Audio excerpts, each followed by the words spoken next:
realizing it's okay to take time for yourself, especially when you become a mom. Society makes us seem like we have to put ourselves on the back burner when we have kids, and that, moms are normally just burnt out and stressed out and, like they're always coming last. And I feel like you need to take care of you first, because you can't expect to be this great mom, great wife, great business owner if you don't put yourself first. And so that shift alone, I think, transformed the whole game for me and transformed my whole life. And just realizing like it's not selfish for me to take time for myself.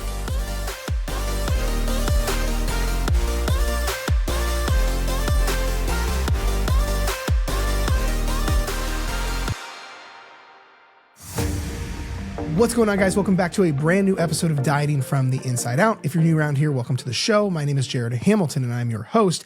And in today's episode, I have a really cool guest for you. So today I had Bailey Turner on the podcast. Now, I've actually followed Bailey for several years and I've seen her entire journey. And I really, really like her message around how to bring balance to your life and your results so you can enjoy your life and the things in your life you love the most while having the results that you want. So I basically had her on the podcast and wanted to get into all of that.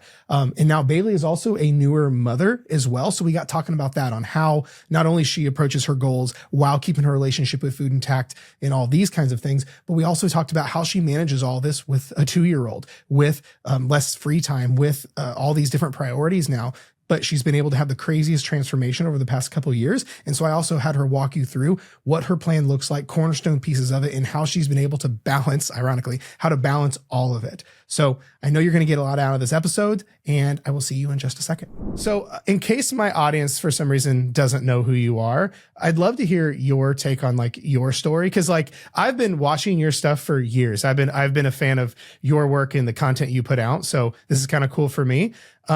But talk a little bit about you and your story in case the people here aren't familiar.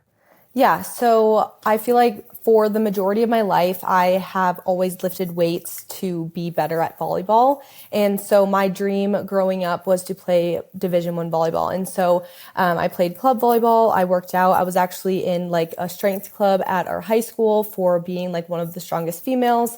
And so growing up, like I always had this passion for fitness. I actually found like a little note when I wrote when I was like 5 years old, and I looked up a lot to my parents. And they were kind of like active within, running and doing like the Bowflex trainer and drinking protein shakes and stuff like that.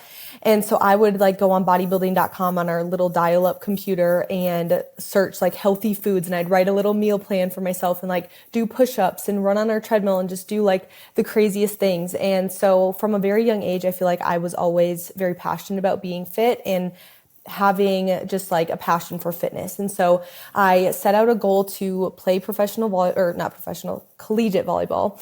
And I went to North Dakota State University for a semester. There, I kind of realized like it wasn't all that I thought it was going to be. And I kind of fell out of love with volleyball.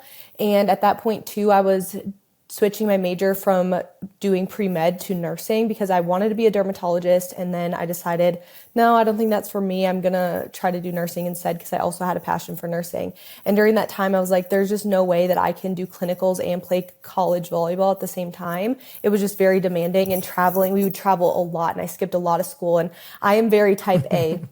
And so that was really hard for me to do, especially I was the valedictorian of my graduating class. So like I love being able to get good grades, and like I'm paying for school. So like I'm not going to, waste that. So I decided to quit playing volleyball and actually transfer back home closer to my mom. And this was kind of a blessing in disguise because a couple weeks after I had moved home to spend some more time with my mom and be closer to her and pursue nursing, she got diagnosed with breast cancer. And so I was able to be with her throughout her entire treatment. And thankfully they caught it soon enough where she was able to have surgery and radiation and not have to go through chemo, which we are so thankful for.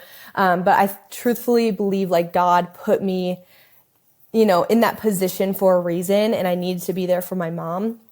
And so that is when I started my journey with like my bikini bodybuilding prep. I feel like during that time in 2017, that's what everybody did. Like you saw a girl at the gym. Like I saw these two girls at my college actually, and this is why I wanted to get started after playing volleyball. I was like, I still want to take care of myself. I still want to do something.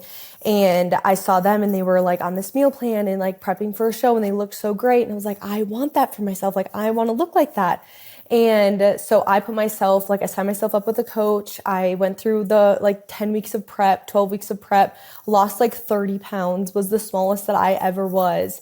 And that is coming from someone who's like a thicker girl. Like, I'm not meant to be 120 pounds. Like, I am a thicker girl with muscle. I take pride in being strong. And so when I got down to be like 130 pounds, like, I was wasting away and I was miserable because I was eating tilapia and broccoli for every meal. And through that, I ended up getting injured and I didn't end up competing. And again, this was kind of a blessing in disguise, just realizing like, what are you doing to your body? Like, I started this Body Fit Balance account too during this time, and I was posting my meals and like trying to make tilapia look as good as you could and like these healthy meals. Like, if you scroll way back to my page, you'll see like the crazy like Walden Farms type meals. You know, like some old school. Yeah. Oh, old school, like 0 calorie. Like, if you could make anything with 0 calorie crap, that's what I did pretty much, just to be on prep. And so once I got injured again, I took a step back and I was like, this isn't what my page should be about. Like, Body Fit Balance, I'm not living a balanced life. I'm not being healthy. I'm miserable mentally, physically, and I've run my body into the ground. I was doing like an hour session of cardio every single day on the Stairmaster. My knees were freaking wrecked. I was barely eating. I was binging on peanut butter. Like, I had such a bad relationship with food and exercise. And so this is when I kind of turned my page around into just like posting more workouts and also showing people like, hey, you can still like live a healthy lifestyle and have balance in your life. Like, you don't need to bring meal prepped meals to your family gatherings. Like, you can enjoy foods within moderation. And that's what I needed myself. So I was honestly trying to be someone that I needed myself, and it really resonated with a lot of people. And back then it was very easy to grow on social media. And a lot of my workouts then started to like go viral on random pages. And my account just started to grow and pick up. And then I started gaining sponsorships. And then throughout this time I was still in nursing school, and I realized like, wow, I could make this like just even a side gig, like to pay for my college tuition. And so I decided to I got my NASM CPT certification, and I started just doing like custom training and plans for people, and then like little challenges to help people lose weight. And it just kind of took off, and I was able to create an income with it. And then I was able to get sponsorships with it. I got my first like supplement sponsorship in 2018. And then from there, my page just continued to grow and grow and grow. And I was able to graduate from nursing school debt-free, which was amazing. I bought my first house like when I was like 21, which is insane. Like, it's crazy to think about. And it's all because I took the chance of like, starting that Instagram, and then just like believed in myself and continued to put forth, content. And I will say, I definitely do think I was one of the lucky ones back then that just, it grew really fast. And today I feel like it's a little bit harder to grow like that. And so I do feel like I do have like a really strong community right now. But that's kind of like, where it all started. And then once I graduated nursing school, I wanted to be a nurse for a little bit and just give it a chance, because I had just went through 4 years of schooling, and I didn't want to just give it up without trying it. So I took my NCLEX. I passed my NCLEX. I was a nurse for about 5 months in the ICU, and I loved it, but it was also during COVID. So it was very, very hard. And it was also hard to manage working as a nurse and then also managing my business full time. And so I would be working 40 hours a week in the hospital, and then an additional 30 to 40 hours a week within my business.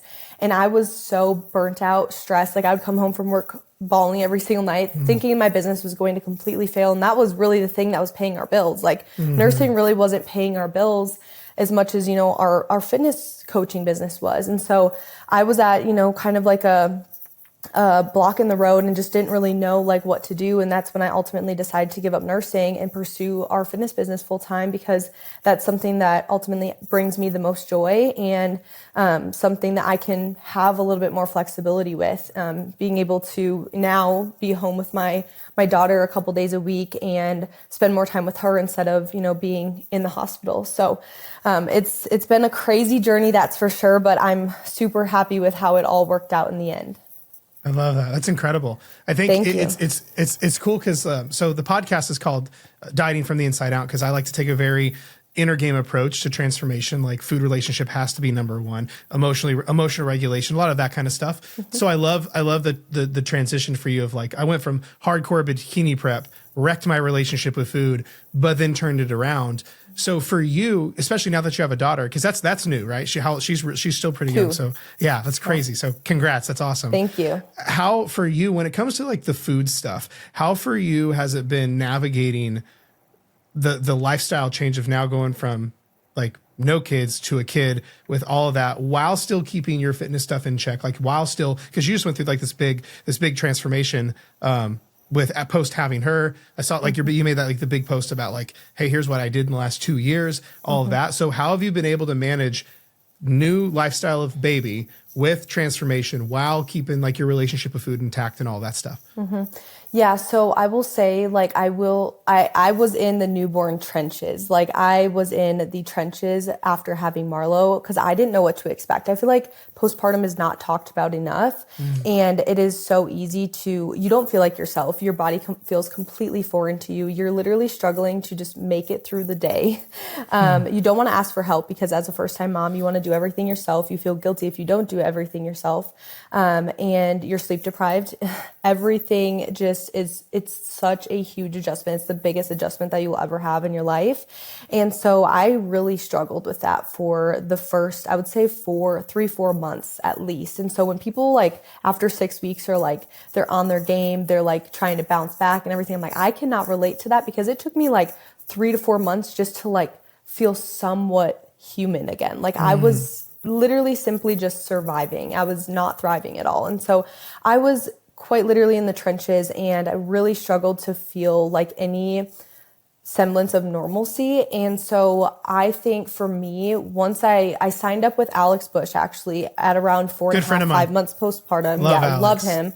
And that was truly the turning point for me because yes, I'm a fitness coach, but fitness coaches need accountability themselves. Like I am trying to dedicate time to not only a newborn, but also like my business too. And I don't have time to like look and hold myself accountable. You know, like it's nice to have someone else that is just coming in, looking over everything and just saying, hey, here's the plan, stick to it. And that's something that I ultimately needed. And I think a lot of people would benefit from having a coach to just guide them and just say like, hey, you know what, this is what you got to do. And this is what you are going to do. You're going to pay, you're going to invest in coaching.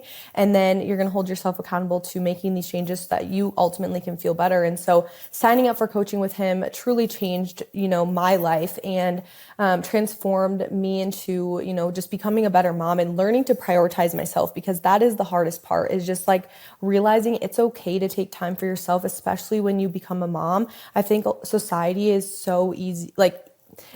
Society makes us seem like we have to put ourselves on the back burner when we have kids and that your kids come first and that, you know, moms are normally just burnt out and stressed out and, you know, like they're always coming last. And I feel like by signing up for, you know, with Alex, he made me realize like you need to take care of you first because you can't expect to be this great mom, great wife, great business owner if you don't put yourself first. And so that shift alone, I think transformed the whole game for me and transformed my whole life. And just realizing like it's not selfish for me to take time for myself and put myself first. So I think that was a big thing and just putting myself first, trying to prioritize movement, even if it was just going on walks, I think that made a really big difference for me.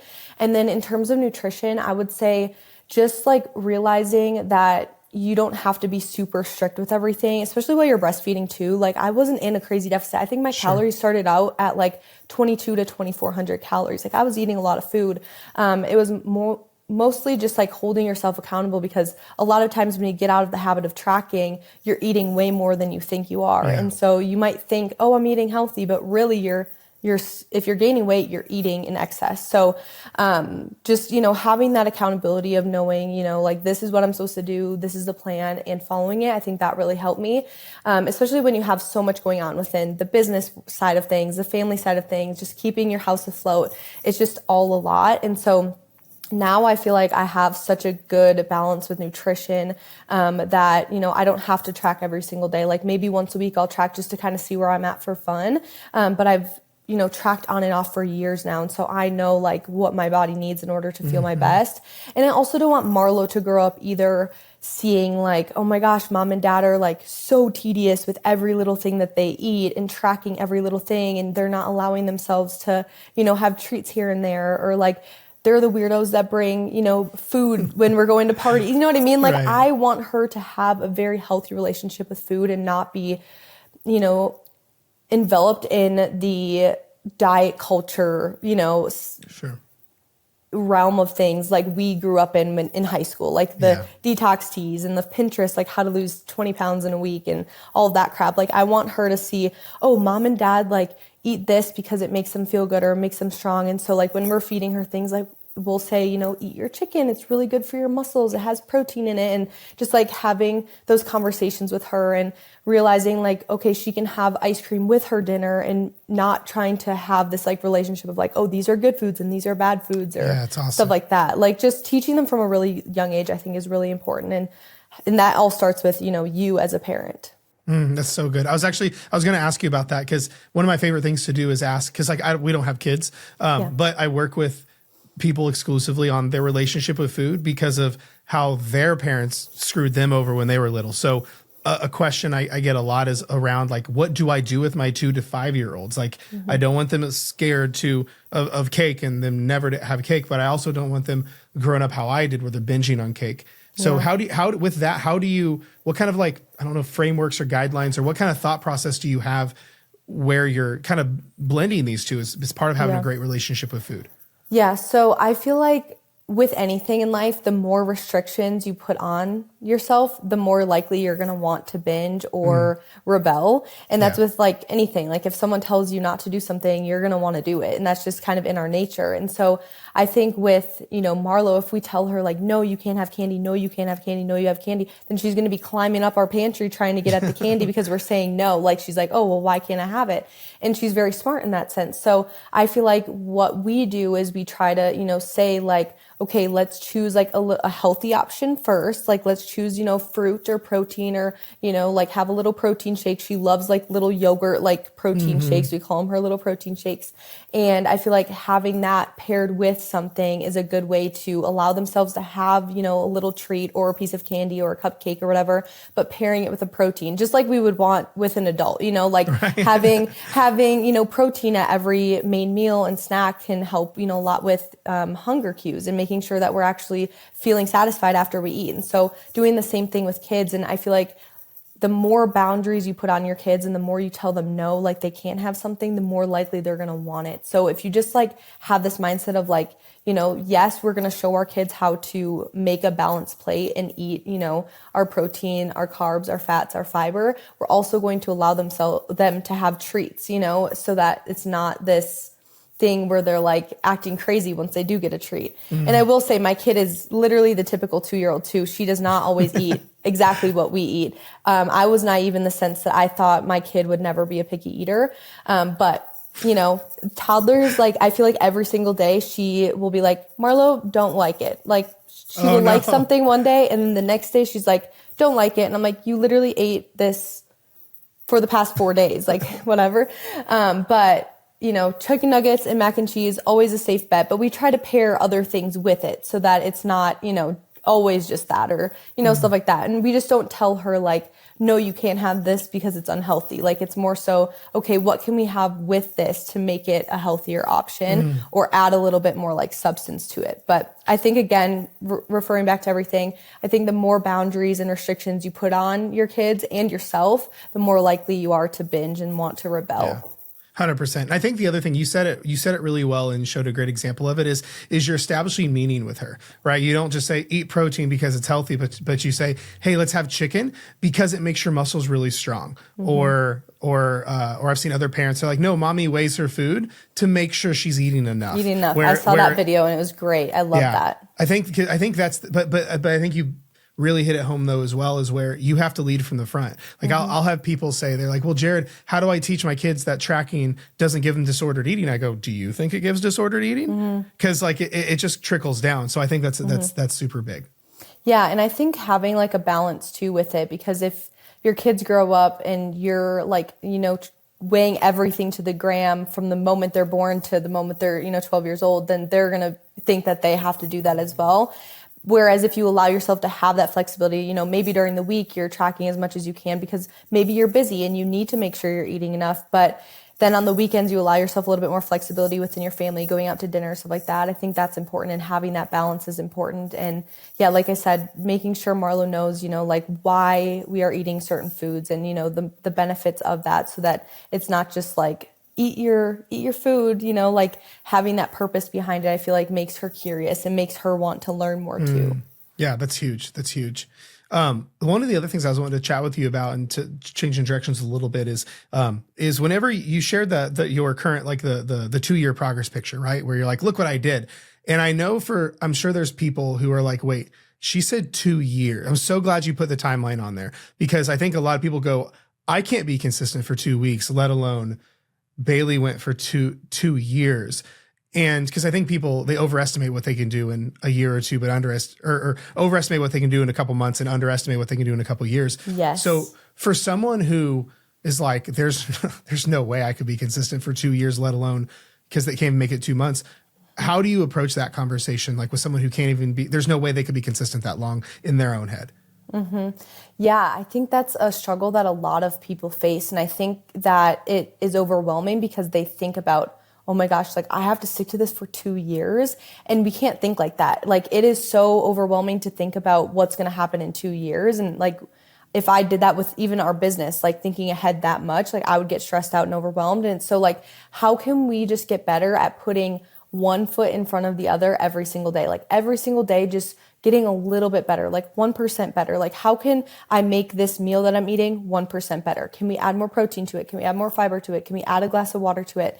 And then just continuing to stack those habits on top of each other. I think that's a big thing is, winning the day and then continuing to stack those winning days on top of each other to make a winning week, and then winning weeks into winning months. And then pretty soon, like you're in this habit of like, it feels good. You see progress, consistent action breeds results. So you're going to get motivated by seeing those results, and you're not going to want to stop. It's just going to be this like effect where it's going to be compounding, and you're going to continue to see results, and you're going to continue to put one foot in front of the other and continue to make progress. And pretty soon you'll be like, the time is going to pass regardless. So I can keep, putting my best effort forward and showing up for myself, or I can, keep starting over every January 1st and then be pissed off because I'm not seeing the progress that I want to see. The time is going to pass. It's just kind of up to you how you want to spend it. And it's not going to be easy. It's not going to be this like walk in the park where you just get to be like, okay, well, I'm going to do this for 2 years, but you're not showing up every single day. Like, I think that's a big thing is people only show up when they feel like they want to show up. And that is something that I think everybody needs to learn from is like, if we only showed up when we wanted to, when we felt like it, we would never achieve the results that we want to see. And so I think the biggest key is continuing to show up for yourself, especially on those hard days, and keeping the promises that you made to yourself. I think writing down your goals and saying, in 2 years, this is where I want to be, and then reflecting on those goals every single week, every single month to make sure that your actions are aligned with those goals that you have for yourself. And I think it just comes down to just being disciplined and, knowing that it's going to take time and playing the long game. So many people want fast, quick results in, 8 weeks or 10 weeks. And it's like, it's going to take an insane amount of time, but the more that you stay consistent with it, the more it's going to pay off. And also I think a big thing that I always recommend my clients is reading the book Atomic Habits. It's great. Have you read it? I think it's like up. Yeah. I think it's right one of my favorite books ever. And I'm like, everybody should read it. It's just, it really like makes you think about how the small actions every single day make the biggest impact in your life. It's not about making these grandiose changes or, huge adjustments to your routine. It's more so about fine-tuning these tiny little details in your life to help create better systems so that you're in a better place. Well, I think the two big things that I think a lot of people are missing that you mentioned is, I think number one is expectations out the gate is huge. Like if I think if most people said, hey, all right, here's what I'm trying to do in the next couple years, like that goes against the ego, that goes against those parts that are like all or nothing, or that those quick fix tendencies and things like that. But if someone sat down and said, okay, 2 years, here's where my head is at, I think everything would change, right? Yeah.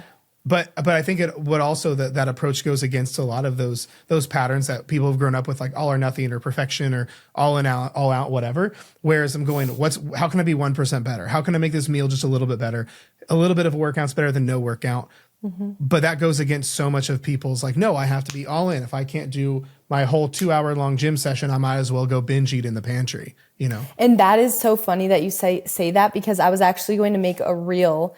I saw like inspiration for it and I thought it was so good. And it was basically the all or nothing mindset of like, oh, like if I miss out or like I fall short on my calories or go over on my calories a little bit, then it's like, okay, well, I'm now going to eat my entire pantry. If I fall short on my water, well, then I'm just not going to drink any more water. Like if I miss a workout, then I'm just going to skip the rest of the week. Just like, where did we get into this mindset of like this all or nothing mentality of, okay, if I can't do everything, I'm going to do nothing at all. I think we need to get back to something is better than nothing. And even if you show up for yourself and it's the worst workout you've ever had, at least you got to the gym. At least you showed to yourself that you are working to become the person that you want to be and reach the goals that you want to achieve.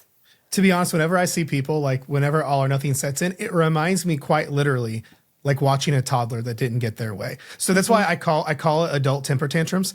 Like you ever, I don't know about yours, but you ever like, let's say she wants to play with like headphones. You're like, no, you can't have those. And it's just like meltdown. Major meltdown. Right. Yeah. Or like when they're a little bit older, like I've seen like when my nephews were like, let's say 5, so they can talk and stuff. And like, nope, you can't have that. They're like, well, I didn't want it anyway. Where it's like, they've got to win. I feel like it's almost that side of psychology that comes out, like those patterns. Yeah. But at the end of the day, no one's ever gotten where they wanted to go by stopping. So exactly. I don't get it. And either. I think that's the biggest thing is like people think that they need to be perfect in their journey, and they don't need to be perfect. I wasn't perfect throughout the 2 years of my journey, but I was consistent. And even if I had an off day, the next day I would try to do better than, you know, my off day the previous day. And so I think as long as you're real with yourself and you're holding yourself accountable to like improving every single day or every single week, I think you're going to achieve really great things. It's just a matter of staying consistent and being disciplined enough to hold yourself accountable and to higher standards. Well, I think the other thing people forget too, and this is kind of, I think you've alluded to this entire time, with balance is like such a big part of your brand and your identity, is I think people forget learning balance is a skill. I think there's this almost unconscious bias that like some people just come out of the womb balanced as can be. Whereas I think people forget, if you have lived a life of total imbalance, that learning balance is a skill set. It's like learning guitar. It's like you're going to suck for a while before it starts to sound good. Yeah, for sure. And it takes a lot of practice and it takes a lot of willpower to continue to work at it, you know, like, and I feel like as humans, like we should be constantly striving to evolve and grow and learn. And if we're just stagnant and we don't want to grow and learn and evolve, I feel like that's a huge red flag. Yeah. Would you mind, like, I know, and obviously everyone's situation is different, just to like really drive that home. What are some of the pieces of like your plan over the last like couple years? Because I think people would see that and they're like, oh, she probably lives in the gym, works out 3 hours a day, eats 1,000 calories a day. What are like some of the pieces of like your plan, if you don't mind sharing? Yeah. So I feel like a lot of people would be very surprised at how much I eat. Which is why I wanted you to share. And I love that because when I tell people my like calories, because I don't care, like it, you know, you're not going to see results that I've seen based on my calories. Everybody's so different. But when they hear that, they're like, no, there's no way. Like, there's no way you could be eating over 2,000 calories and still seeing the results that you've seen. So with Alex, my calories, I'm pretty sure started out like 2,400, and we did not drop below like 1,800. And then once I was done with Alex after 6 months, I then took over my own nutrition and again, never dropped below like 1,900. And so I would say for the past, so after I was done cutting with Alex, which was in October of 2022, I believe, or 2023, then I took over my own stuff and I went on to just be kind of at maintenance for a while. So like 2,300 calories for probably a good like 6 to 8 months. And then when I started 75 hard last spring, I did a deficit and I was probably eating around 1,900 to 2,000 calories, but I was also moving a ton. So I could afford to eat a good amount. And then now I am my weight has pretty much remained the same for like a solid 6+ months now. And I'm at like 158 pounds and I eat probably consistently 2,200 to 2,400 calories a day. I will say a big thing that I do focus on that I feel like a lot of people tend to overlook is just walking more. I try to go on family walks with my family every single night, and we go from anywhere from 30 to 45 to maybe even 60 minutes, depending on, what the night looks like. But I feel like we oftentimes think that the results, like our bodies are made in the gym, and we tend to overlook the simple things. So like our nutrition is obviously way more important than getting into the gym 5 times a week, and moving more throughout the day is way more important than getting into the gym for 45 minutes. And I try to stress that with our clients too. It's like, yes, I care about you getting in the gym and getting your workouts done every single day, but if you're sedentary the majority of your day and you are sitting in a chair and not moving and you're getting 2,000 steps a day, you are not going to see the progress that you want to see. A 45-minute workout isn't going to do much for you if you're being very sedentary outside of the gym. Right. And so I think moving your body more, sticking to, a nutrition plan of, counting your macros, whatever, high protein, high fiber. I don't really pay attention too much to being super specific with carbs and fats that I feel like the majority of people don't need to. I feel like it's like, if you can keep your calories in check, hit a protein goal and hit a fiber goal, you're great. You're solid. You don't need to major in the minors and be so tedious with tracking. And then I would say the other thing is I would say for the majority of the time when I was with Alex, I did do a 4-day training split and just followed our programs that we have. And then for another 6 to 8 months while I was prepping for a half marathon, I did a hybrid style of training. So I did 3 days a week in the gym, like 45-minute workouts, and then 3 days a week running anywhere from 20 to 60 minutes, just kind of depending on my running plan for the week. And I honestly have, since like becoming a mom, I don't spend more than an hour in the gym. And I used to spend like 2 hours in the gym. Like back when we had free time, like Zach and I were actually talking about this a few weeks ago. We were like, that is so crazy to us that we used to just wake up on a Saturday and spend 2 hours in the gym, just taking our time with workouts, like walking on the treadmill for 40 minutes. Like, it's crazy because now I'm like, I need to get in, I need to get out, I need to go to work, I need to get my stuff done. And I don't have time to spend hours on end in the gym. And I think that just goes to show you too, like, you don't need to spend hours on end in the gym to see results. I think the biggest things that I would have anybody work on if they're trying to seriously improve, their overall physique and just well-being, I would say track your calories, try to determine, where you're at with food intake. I think you'd be vastly surprised at how much you're consuming if you are gaining weight. 2 would be to increase your overall movement throughout the day. Try to aim for 8 to 10,000 steps a day. And if that's way too high of a goal, try to do 5 to 6,000, like work up to that. And I think you'll be very surprised at how much better you feel the more movement you do. And you won't hit that like afternoon energy, slump. And I do think too, like instead of reaching for caffeine at 12 o'clock, maybe go for a walk after you eat lunch. I think that would have a greater impact on you. And then lastly, I think just being quick and efficient with your workouts. You don't need to spend hours on end in the gym to see results. And you don't need to be going 5 times a week. If you have a solid training program, 3 times a week, 45 minutes a day, perfect. And it's easy to adhere to because you're getting to do other forms of activities on your days off. I love that so much. And this is exactly why I wanted you to talk about it, because I think people would make a lot of assumptions about like 1,200 calories, 8 days a week in the gym. And you're not very tall, are you? Aren't you? 5'3", 158. Yeah.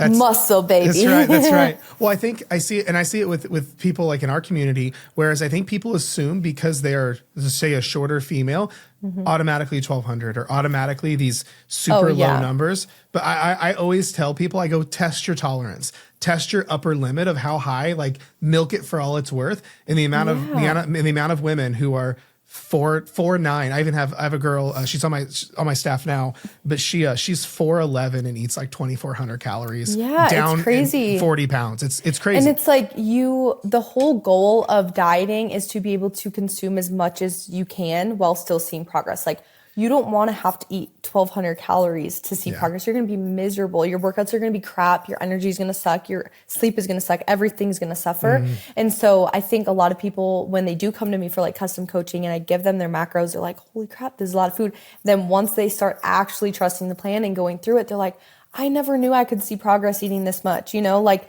it's just crazy that, the vast majority of women think that they have to starve themselves in order to see good progress. And it's so sad too, because there's a lot of coaches that, do take advantage of people and, give them the quick fix to, promote their business. So yeah, 100%.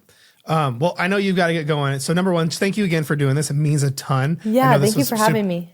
Yeah. Where can people find you if they want to learn more about you and your stuff? Yeah, so I am Body Fit Balance on Instagram. We also have a website, bodyfitbalance.com. And then on Facebook, again, Body Fit Balance. And if you have any questions and you just want to email me, you can email me at bailey@bodyfitbalance.com. Awesome. I love it. We'll be sure to put all that in the show notes and everything. But Again, thank you so much for doing this. Yeah, thank you so much. It was so nice meeting you and having the opportunity to be on your podcast. Cool. I'll talk to you soon. Awesome. Thank you.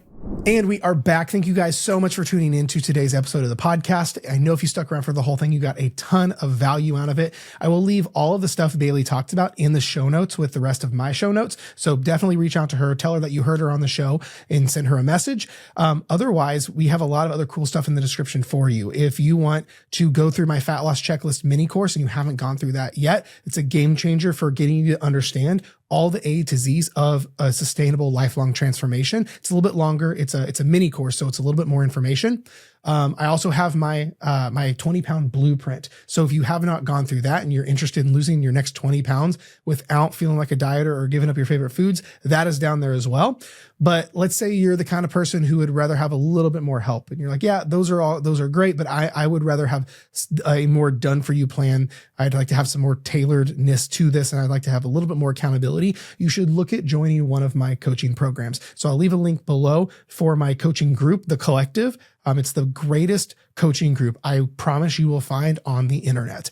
But if you're also the kind of person that wants complete one-on-one, private, more VIP level coaching, I will leave a link in the instructions on how to apply for private coaching below, or hop on my wait list depending on when you're watching this. Otherwise, that is it for today's episode. I love you and I appreciate you, and I'll talk to you next time.